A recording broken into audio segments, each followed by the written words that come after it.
Salut tout le monde, j'espère que vous allez bien. Je reviens aujourd'hui avec une nouvelle vidéo et dans celle-ci, je vous montre comment je réalise cette jupe patineuse ou jupe ballerine avec une très longue ceinture pour pouvoir faire un joli nœud autour de la taille.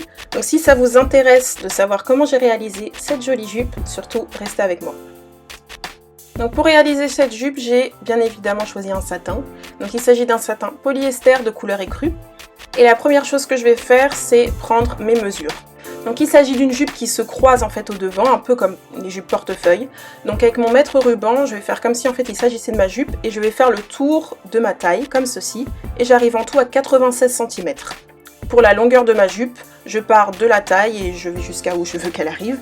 Et je mesure environ 40 cm pour ma part. Donc je commence par plier mon tissu endroit contre endroit. Je mets bien les lisières l'une contre l'autre, donc je plie dans la largeur. Et ensuite, je vais venir plier dans la longueur, comme ceci.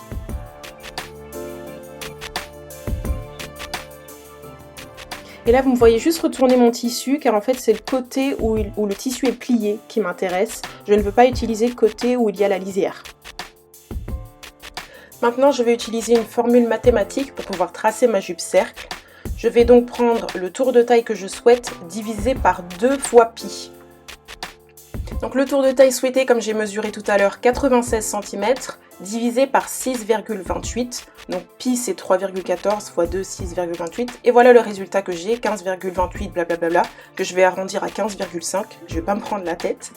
Et je mesure 15,5 cm depuis l'angle de mon tissu, comme ceci, en arc de cercle.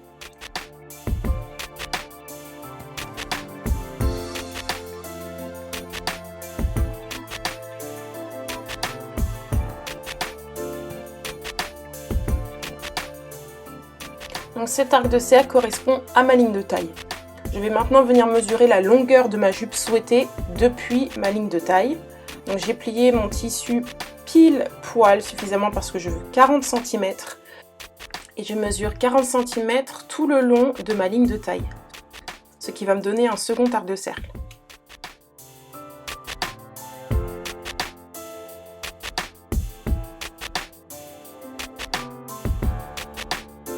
Et je vais rajouter 1 cm de valeur de couture uniquement à la taille.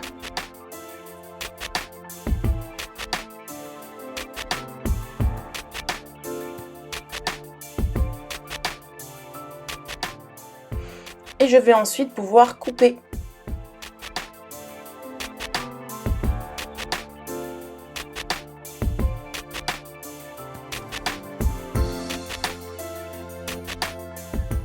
Et voici ce que ça donne, je dois avoir donc un cercle entier.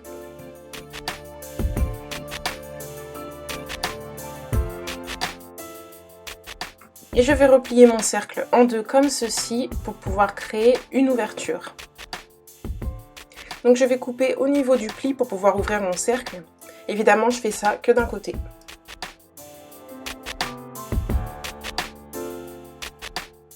Une fois que c'est fait, je vais faire des ourlets à ces deux bords afin que ce soit propre. Donc je vais tout simplement faire ce qu'on appelle des ourlets mouchoirs. Donc je vais plier le bord sur 1 cm et je vais piquer à environ 2 mm du bord plié. Donc comme vous me voyez faire, je plie sur 1 cm mais je couds à 2 mm du bord environ. Donc voilà ce que ça donne.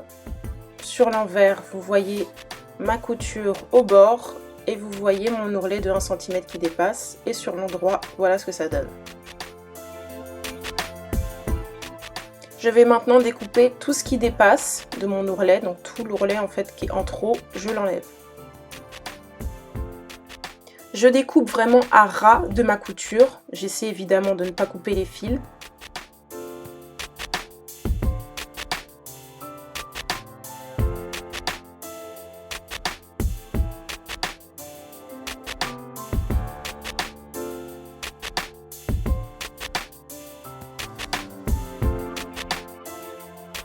Et voilà ce que ça donne une fois que c'est coupé. La dernière étape va être de plier une seconde fois mon ourlet afin d'avoir un tout petit ourlet très fin. Et je vais surpiquer à l'endroit où il y a ma première couture, au même endroit, comme ceci.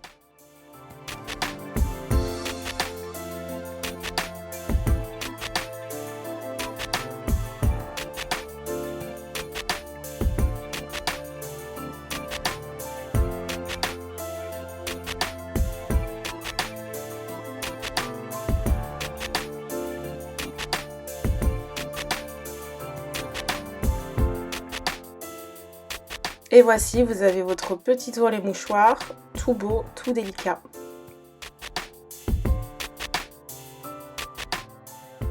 J'ai rapidement mis la jupe autour de ma taille pour voir ce que ça donnait. Et je trouvais qu'elle était un peu longue au devant. Donc je vais retirer 5 cm de longueur, donc au devant. Et je vais venir en mourant jusqu'au côté à peu près.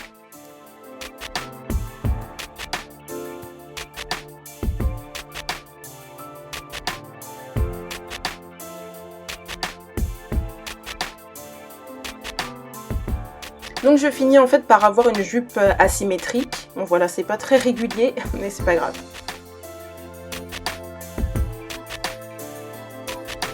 Je peux maintenant faire mon ourlet mouchoir en bas.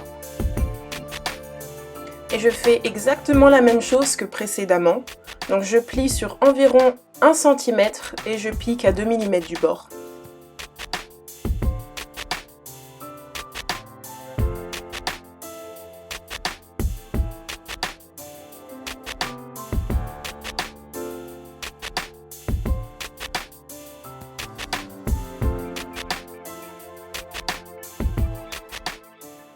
Et je coupe l'excès d'ourlet.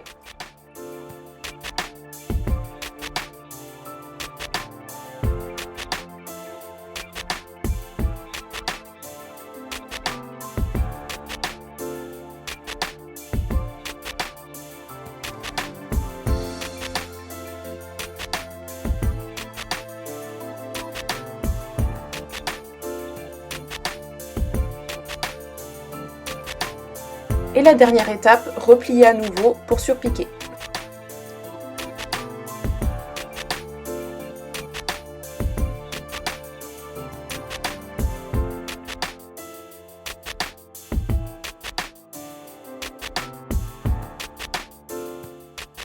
J'ai enfin fini de coudre tous mes ourlets. Je vais donc les repasser afin qu'ils soient propres.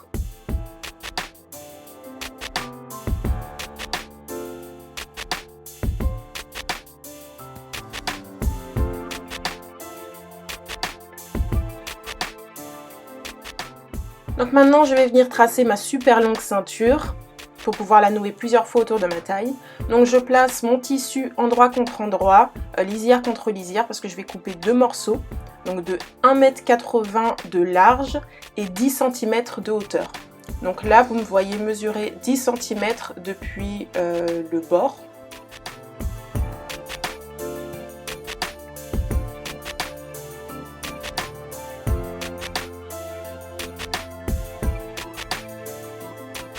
Et pour la largeur, je vais mesurer 1,80 m.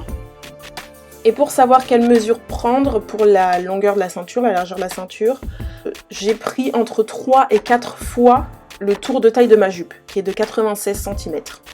Donc en tout, j'ai 3,60 m de ceinture. Donc c'est pour ça que je découpe 2 bandes de 1,80 m.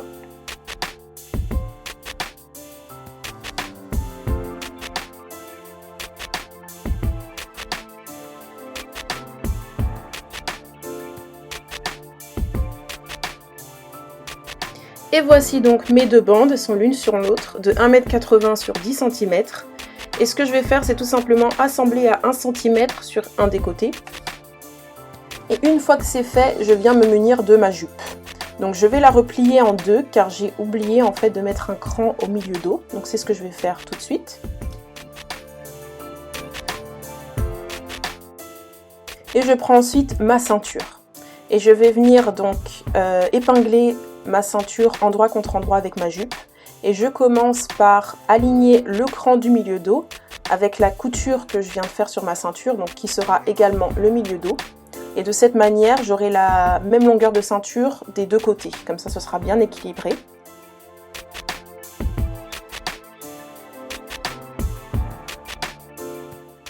Et ensuite, je continue d'épingler toute ma jupe à ma ceinture.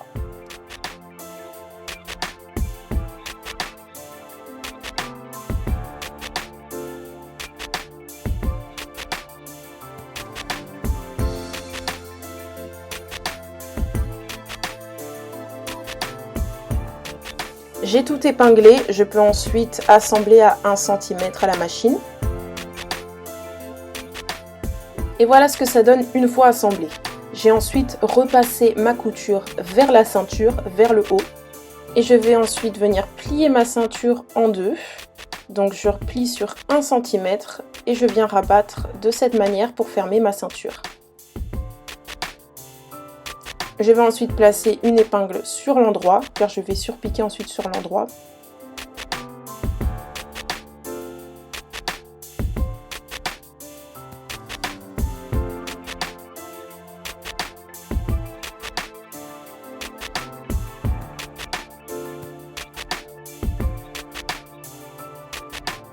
Donc je plie le bord sur 1 cm et je viens rabattre sur l'autre couture pour pouvoir fermer ma ceinture et j'épingle sur l'endroit.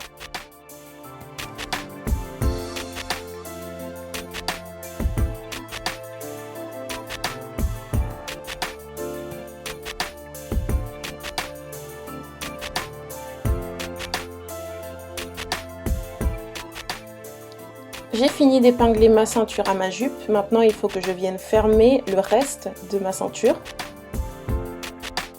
Donc là c'est très simple, donc je rabats les deux bords sur 1 cm, je plie ma ceinture en deux et je viens épingler au bord. Et je fais ça sur toute ma ceinture.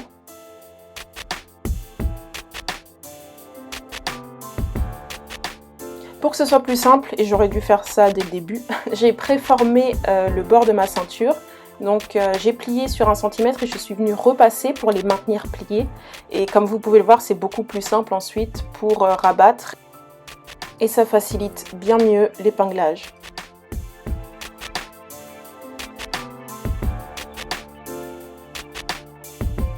Et une fois que tout est épinglé, je vais passer à la machine. Donc je viens surpiquer à 2 mm du bord pour maintenir ma ceinture fermée.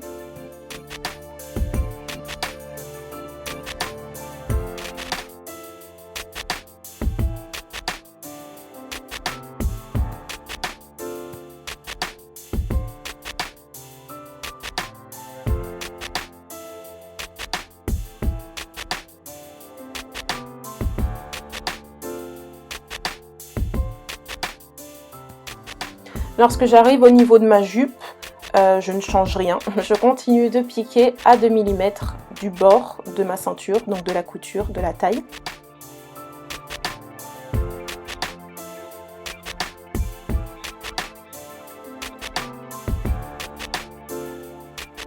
Je continue ainsi jusqu'au bout.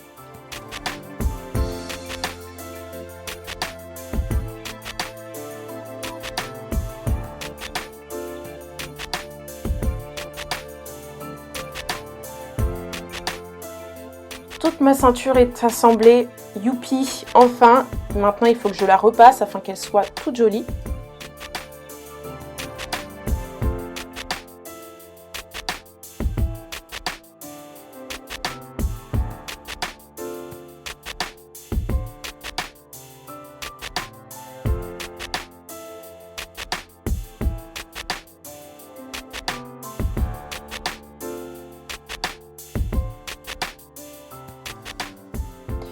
Et ensuite, il ne me reste plus qu'à faire la petite finition à la ceinture et ma jupe est prête. Et voici le résultat. Je suis très contente, j'aime beaucoup, je trouve ça très classe, très raffiné. Après, je pense que j'aurais dû faire un peu moins de 96 cm pour le tour de taille, afin qu'elle se croise un petit peu plus au milieu de la cuisse peut-être. Mais je suis quand même très contente du résultat. N'hésitez pas à vous abonner pour voir plus de contenu comme celui-ci. Et j'espère vous voir donc pour la prochaine vidéo. En attendant, portez-vous bien.